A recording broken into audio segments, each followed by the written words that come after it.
¿Qué tal?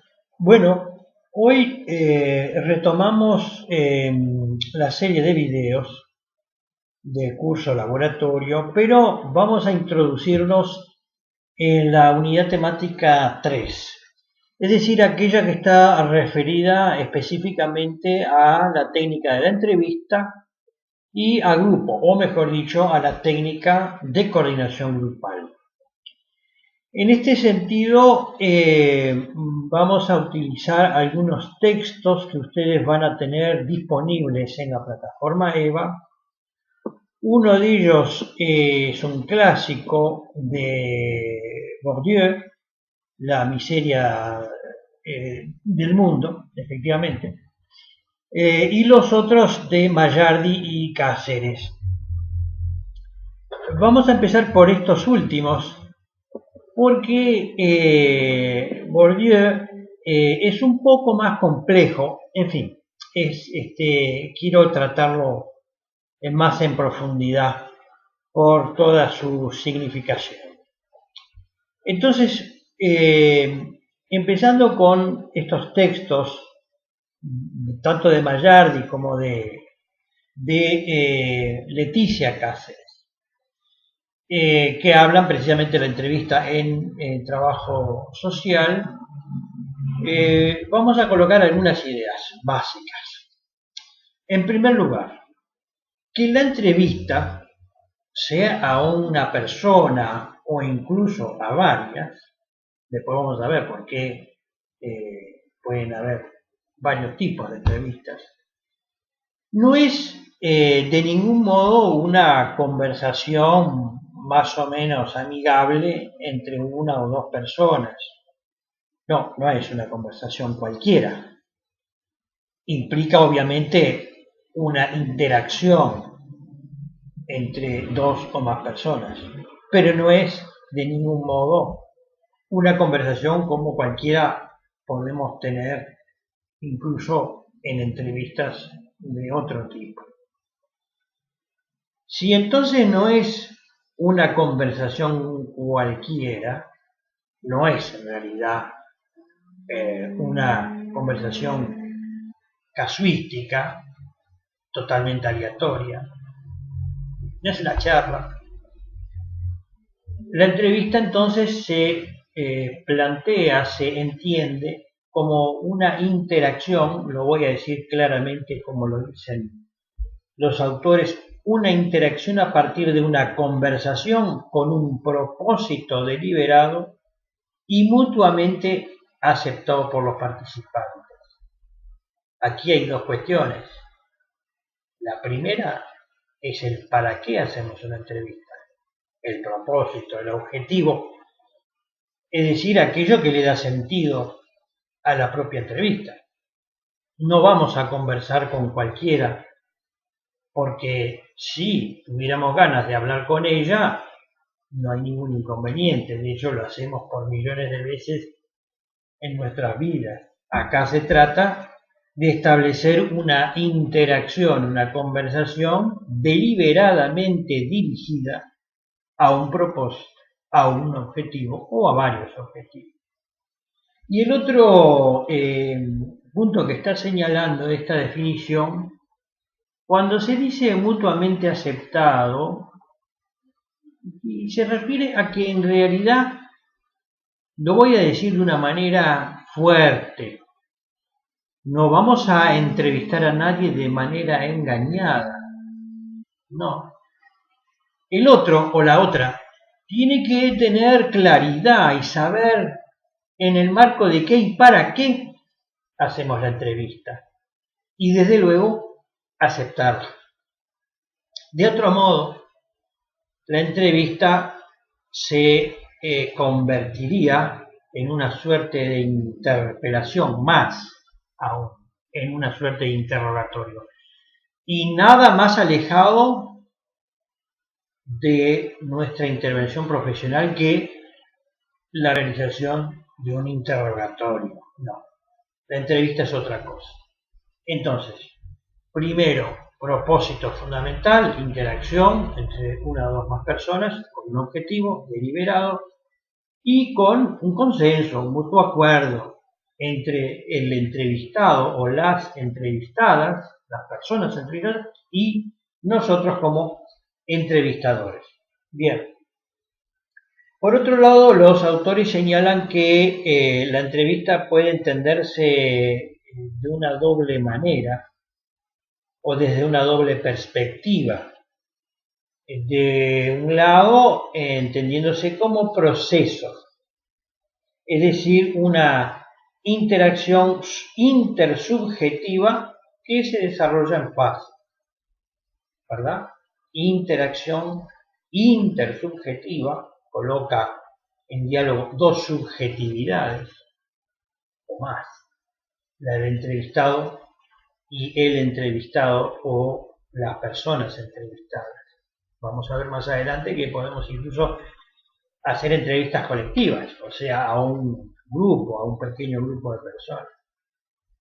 Y por otro lado, entonces, esta interacción que se desarrolla en un proceso, en un tiempo determinado, hay un proceso que se desenvuelve, y por otro lado, la entrevista entendida como una técnica, es decir, un conjunto de procedimientos que exigen un rigor, la aplicación de un conjunto de criterios, es decir, una entrevista que tiene exigencias objetivas para que ella sea eficaz y para que sirva, obviamente, al propósito que nosotros señalamos al principio. Sin propósito, sin objetivo, reiteramos, es como una conversación amena o no, informal, pero no es la aplicación de una técnica como conjunto de procedimientos.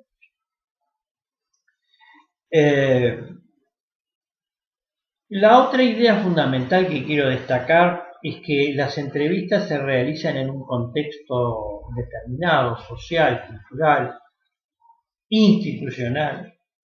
Es decir, que la entrevista no brota porque sí y no tiene nada que ver con las circunstancias que la rodean. Circunstancias que tienen que ver con el momento histórico, pero también con el momento particular de la persona, de los sujetos, de los grupos. Sino se convierte en una suerte de conversación desprovista de todos los factores y vectores que influyen de algún modo en los procesos grupales o personales. Por lo tanto, hay que tener muy en claro en qué contexto, reitero, se desarrollará una entrevista. De ese modo, nosotros vamos a poder reconstruir las manifestaciones de la cuestión social que intentamos objetivar en la vida cotidiana de las personas, porque también de eso se trata en la entrevista. Problematizar, desnaturalizar aquello que aparece como inevitable, como fatal en la vida de una persona, de un grupo, de una familia, de un hogar. Entonces, de allí es que los autores dicen, bueno, en la propia entrevista lo que hacemos es desmontar, desestructurar lo que aparece como naturalmente dado o naturalmente aceptado. Y desde luego que esta entrevista implica y exige sobre todo establecer una relación de horizontalidad.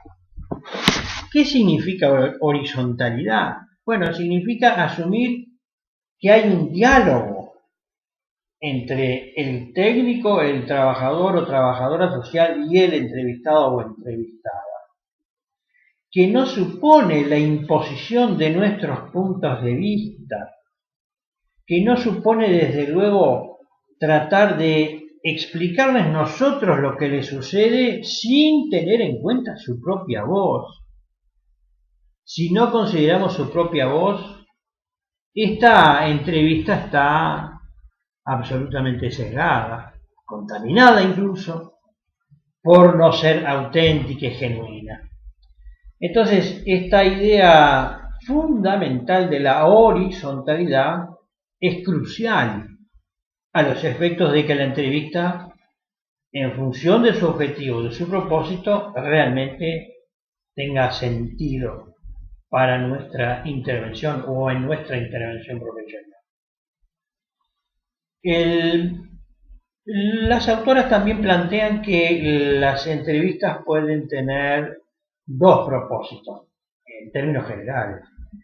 Un propósito, por un lado, el de investigación, es decir, la finalidad de investigar. Y por el otro lado, la finalidad o con fines de orientación. Y cuando nos referimos a la entrevista como investigación es porque es una modalidad, es una técnica muy aplicada y generalizada, sobre todo en investigaciones de tipo cualitativo. Pero aún así, sin entrar en las consideraciones de una investigación de carácter cualitativo, una entrevista tiene de investigación, en cierto modo lo que trata de hacer es establecer diagnóstico a partir de una información fidedigna, confiable, ¿verdad? Bien, en las entrevistas de investigación, los autores dicen, bueno, pueden ser de varios tipos. Una entrevista puede ser estructurada. ¿Y cuál es la entrevista estructurada? Aquella en la que se aplica un cuestionario. 10, 15, 20, hemos llegado incluso hasta 50 preguntas para determinar la información que nos importa a esos efectos de o a los fines de la investigación. Pero esta entrevista puede no ser estructurada o cerrada, que es casi lo mismo. Puede ser una entrevista semiestructurada. Entonces tiene de pronto unas preguntas muy básicas, muy elementales, que están cerradas y que ameritan respuestas concretas, pero también esa entrevista tiene un componente de total apertura y flexibilidad en donde se desarrolla esta interacción intersubjetiva con propósitos específicos. Entonces decíamos, estructurada con cuestionario, semiestructurada, también puede ser no estructurada individual o colectivamente. Y cuando decimos colectivamente es porque también se aplican entrevistas a grupos focales. Incluso puede ser, no es lo que normalmente sucede, que se apliquen cuestionarios a grupos focales, pero normalmente en general se aplican entrevistas o se realizan entrevistas no estructuradas a grupos, normalmente grupos pequeños. Cuando hablamos de finalidad o con fines de orientación, ¿no? Decíamos por un lado con fines de investigación estos tipos de entrevistas y por el otro lado señalan los autores que hay entrevistas con fines de orientación. Allí Mallardi plantea tres aspectos particulares que me permito disentir en cierto modo. No tengo el mismo enfoque, pero vale la pena destacar lo que plantea Mallardi. En la entrevista con fines de orientación, él plantea que hay que facilitar o se facilita la información, estamos de acuerdo. Y él plantea que también se procura influir en el comportamiento de los sujetos. Es allí donde no estoy por completo de acuerdo, aun cuando reconozco que el papel del trabajador o la trabajadora social en algún momento implica sugerir o recomendar. Bueno, Mallardi dice influir en el comportamiento. Si tenemos en cuenta que se trata de una relación dialógica, bueno, entonces podría ser entendible esta idea de, tratar de influir, pero nunca imponer, nunca tratar de dirigir la conducta del comportamiento de acuerdo a nuestros patrones, a nuestros marcos de referencia. Pero bueno, son matices, son pequeñas diferencias. Y por otro lado, Mayardi dice también, estas entrevistas con fines de orientación pueden tener efectos, ejercer efectos terapéuticos. De alguna manera está refiriéndose a la contención que puede suscitarse en una entrevista, ¿verdad? En donde hay un clima más distendido y en donde la persona, el sujeto, puede expresarse libremente y de alguna manera proyectar sus ansiedades, sus vivencias, sus problemas.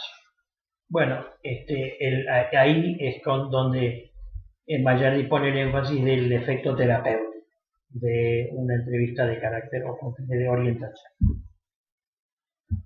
Otra idea que me parece sustancial como clave en una entrevista es que si no hay empatía, no es posible desarrollar una entrevista genuina, auténtica y menos aún útil. Es decir, que la empatía es como una condición básica de toda entrevista. Y la empatía supone colocarse en el lugar del otro. No para parecernos a los o a las otras, no para ser como ellos o como ellas, pero sí para entender lo que nos dicen, cómo lo dicen, por qué lo dicen. La empatía, precisamente, palabra que ahora está muy de moda por otras razones, significa, bueno, eso mismo, colocarse en el lugar de los otros para tratar de comprender, de entender su problemática. Que implica en la entrevista la autoexploración, el autoentendimiento y también la acción, es decir, nosotros vamos a coadyuvar a un proceso de autoexploración, pero no solo para quedarnos en el reconocimiento de las dificultades o la objetivación de los problemas de los sujetos con los que trabajamos, sino también para promover líneas de acción que, reitero, no son y nunca deben ser impuestas, sino de alguna manera construidas en forma de diálogo, mediante el diálogo con los sujetos de nuestra intervención profesional.